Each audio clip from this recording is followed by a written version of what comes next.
Good afternoon, everyone. Welcome to Cerulean Arts for the exhibition Blurring the Line, Artist Talk with Ruslan Khais, Howard, Neifeld, Nancy, Sophy, and Nina Yocom. So this is our first in-person talk again since 2019.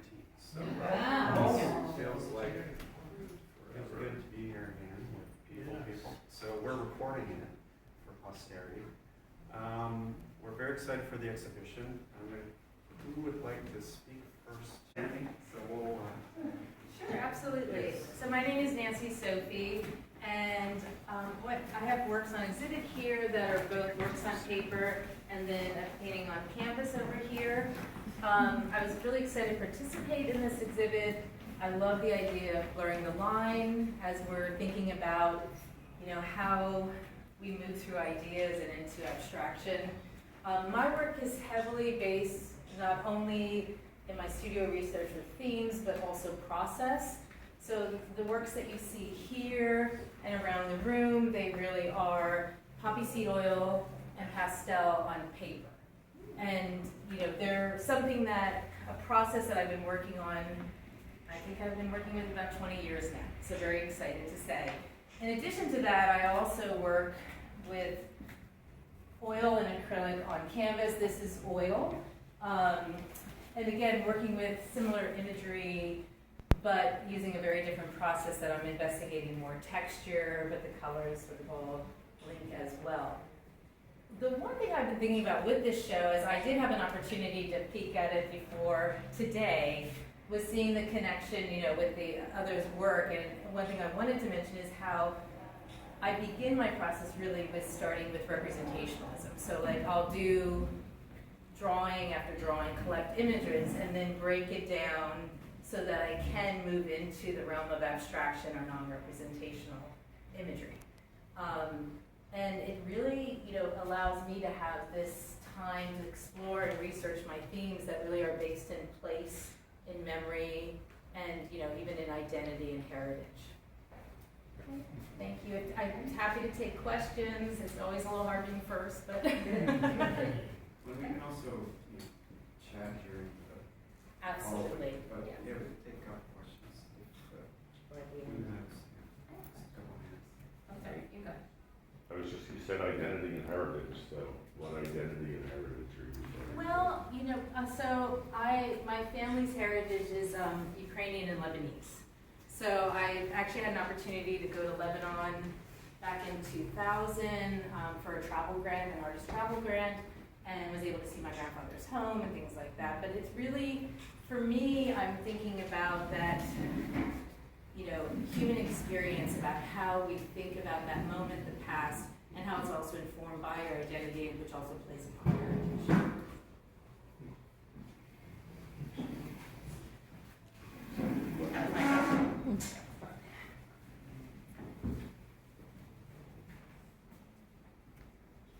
Oh, is that it? Oh, for questions? Okay, Howard, how about you?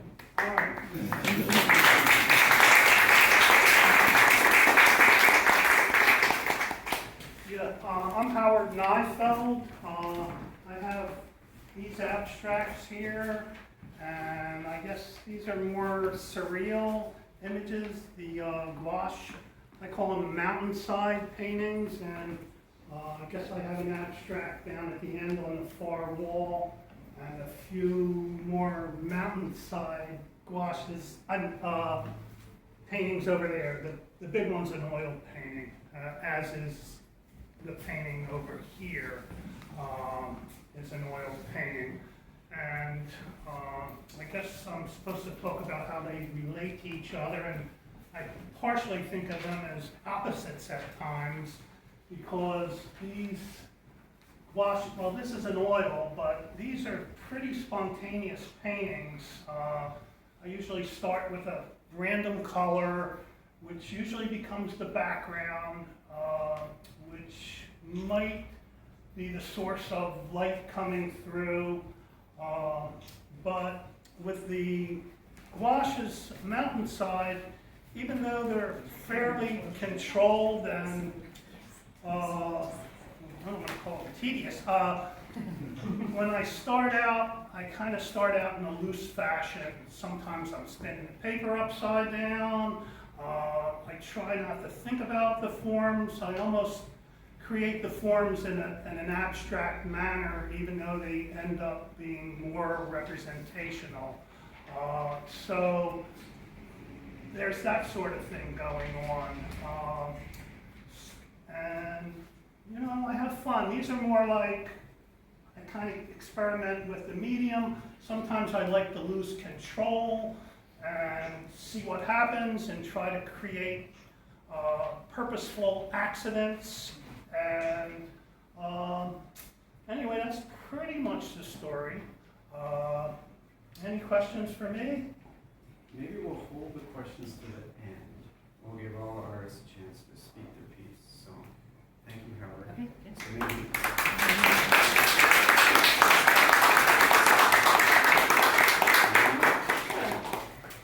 I'm Nina Yocom. I think I'll pop over here. There's a couple of pieces right here. I'm Nina Yocom. I started working with alcohol inks. If some of you may or may not be familiar with that medium, it's kind of an up-and-coming medium. The vibrancy of the inks, they're based on isopropyl alcohol, and they're moved with isopropyl alcohol. So the movement and the flow and the fluidity is very exciting for me as an artist, because you can do so much with the colors, the shifts, and then there is a bit of chemistry that goes on. And my father's a retired chemist, I can't help myself. That periodic table is something. So with this wonderful medium, you can get a variety of different strengths of color. It can be diluted, it can be brighter, but the most exciting thing is once the alcohol inks are evaporated, they leave behind this wonderful fluidity and movement, which I think is very exciting. So I often will work in some smaller sizes, that's my preference, but I will go a little bit larger. There's one piece over here, that's probably one of the bigger pieces that I've worked on. And then on this wall behind, just over here, something a little more abstract will be something like this piece, where I will manipulate with heat tools that will push the alcohol inks along, and we'll develop these wonderful, again, fluid shapes. I am self-taught. I started a couple of years ago. A friend of mine, an artist friend, said, "Have you ever heard of alcohol inks?" I said, "What are you talking about? Can you drink them?" And she said, "You can, but you'll get violently ill, but you can definitely pursue some artwork with that." So it's just been a wonderful adventure. So thank you very much.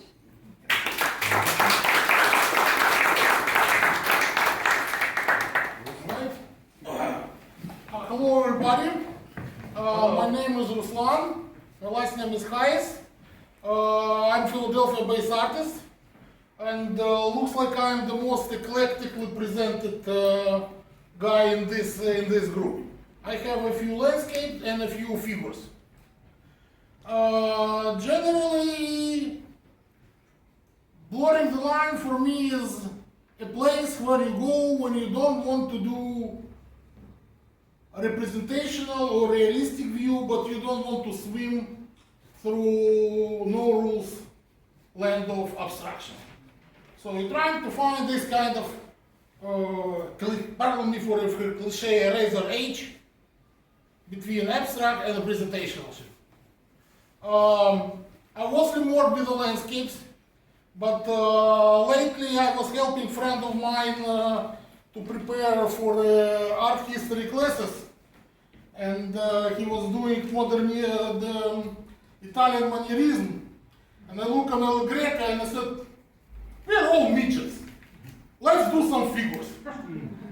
And I've been doing abstract for the last 10 years, so this is, please don't judge too hardly, this is my back in the saddle experiments with a figure.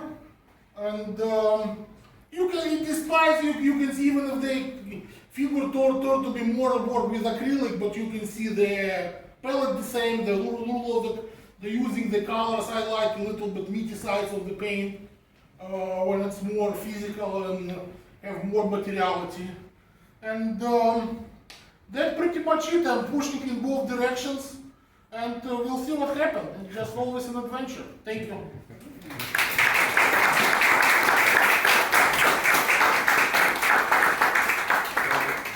If there are questions for Ruslan or any of the artists, Jennifer, did you have a question? Someone else. Oh, it's the same question. Which ones are your paintings? This one it's called Easy Rider. There was a suggestion for a Don Quixote, but I prefer to do a little bit more American side, so will be Easy Rider. This is the landscape based on last year tour to Canada, to Ontario. I have a friends living in Campbellford, and it was somehow Canada was huge inspiration. I did like 10 or 12 good photo images, and I've been working with them for the last 2 years. This one, mother and child. This is kind of was back to the figure, and it's kind of based on a friend of mine. She's very good artist, Ashley Flynn. This landscape, it's more what I'm dealing with the Pocono mountains. And one more small main things with the sky and pines.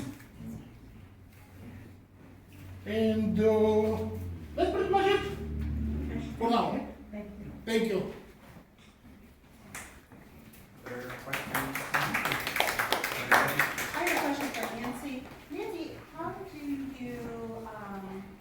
preserve your these oil? Is it seed oil? It's poppy seed Poppy oil. seed oil and pastel. Do you mean like as far as, what do you mean? As How far do you as treat the paper? How do you ensure that it's protected? So this is a process that I've been working with about 20 years, like since grad school. And what's interesting is it's a lot of trial and error. So for everyone you see, there could have been anywhere from 6 to 10 or more that I've already, I have an idea about the imagery and then creating them.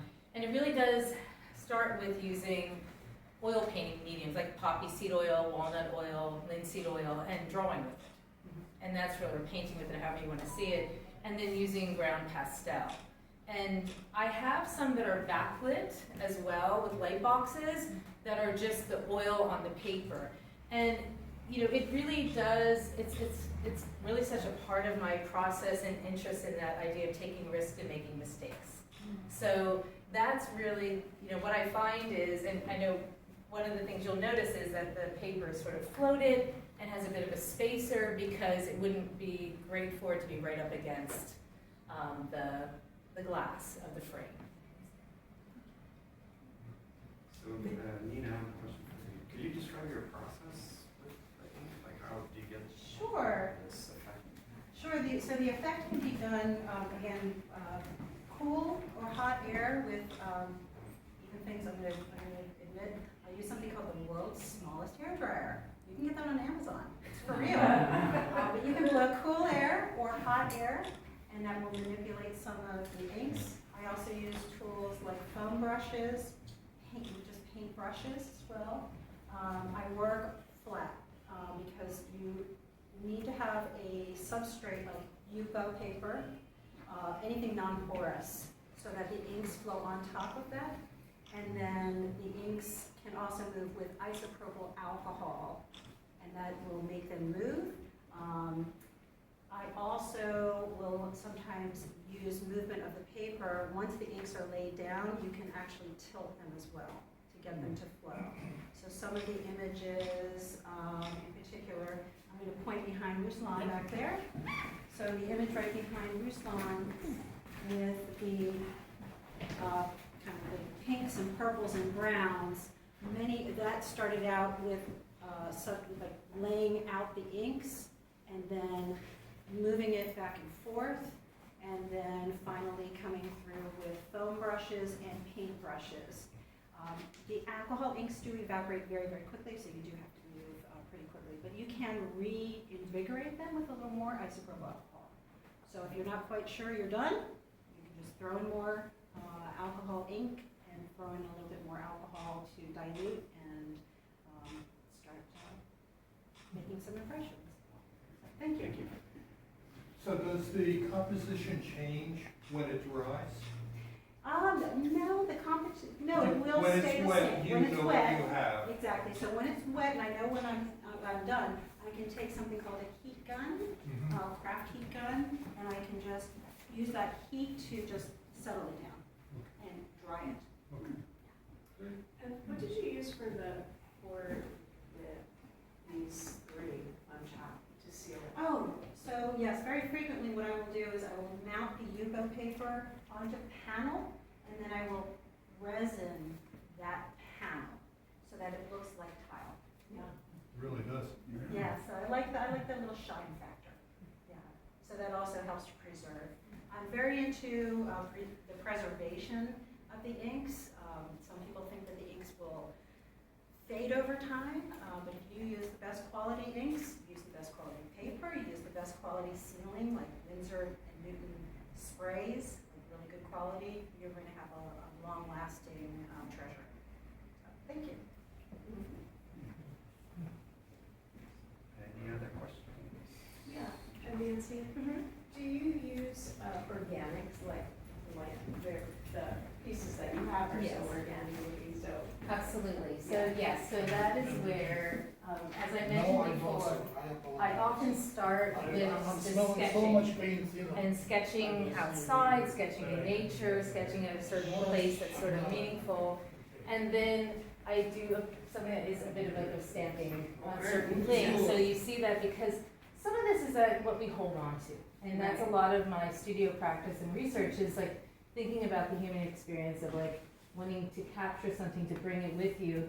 So often when I'm outside or I'm somewhere sketching and the first drawing that I would make looks nothing like this, but I bring these objects back with me. And then from there, the oil is very unpredictable. So it moves, it seeps, it becomes part of the paper. And that's one of my main interests is that it's actually like embedded in the paper. Right. So, and as someone is trained, I was trained as a oil painter, it's really important for me to think about that. But you're absolutely right. And then I go back in with brushes and things like that. Right, you can So, see that. It's nice. Thank you. Yeah. So your newest work, the small washes, they have like almost a surrealist quality to them. Can you talk about that in comparison with the bigger abstract pieces? Let me see, I guess there's two of them here. Like I said, they start out fairly spontaneously. I don't want to say I'm watching the basketball game and drawing and spinning the paper around and having a drink.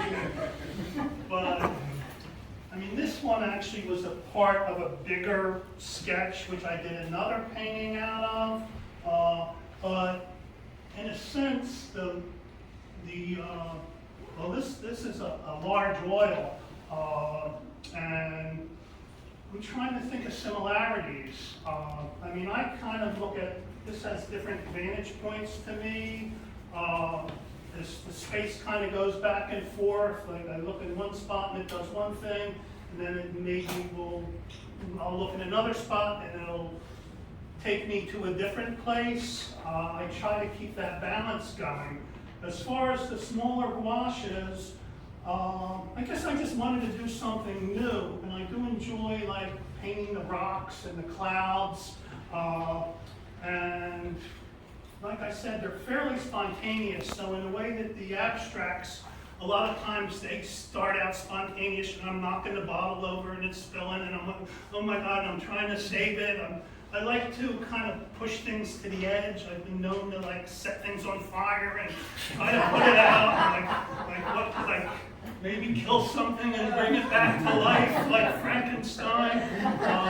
That doesn't happen so much in the little washes, but they, like I said, they start out spontaneously. I don't like sit and think too much about what I'm going to do. I kind of look for a rhythm of movement in my drawings, which then become the paintings.